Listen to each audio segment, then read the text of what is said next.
நண்பர்களே, இப்போ கும்பத்தில் சனி இருக்கார். இது பார்த்தீங்கன்னா மேஷத்துக்கு 11ஆம் இடம், தனுசுக்கு 3ஆம் இடம், இப்படிலாம் சொல்லி வீடியோ போட்டிருக்கோம். மிதுனத்துக்கு 6ஆம் இடம் யோகத்தை கொடுக்கின்ற அமைப்புல இருக்கார். இது பொதுவானது 20%. ஆனால் இதை விட யாருக்கு நன்மை கூடுதலாக இருக்கும்? அவர் 6லனா இருந்துட்டு போட்டோம், 8லனா இருந்துட்டு போட்டோம், 10லனா இருந்துட்டு போட்டோம்.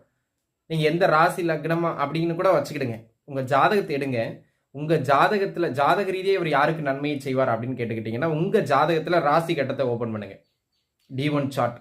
அந்த ராசி கட்டத்தில் கும்ப ராசியில் யாருக்கு குருவோ அல்லது சுக்கிரனோ அல்லது வளர்பிறை அதாவது புதனோ இருக்கின்றார், தனித்த புதன் இருக்கின்றார், குருவோ அல்லது சுக்கிரனோ அல்லது தனித்த புதனோ அல்லது இதில் ஒன்றுக்கு மேற்பட்டவர்களோ இருக்கிறாங்க கும்பராசியில் அப்படின்னு சொன்னால் அவர்களை கடக்கின்ற பொழுது இந்த சனி நன்மையை தந்தே தீருவார்.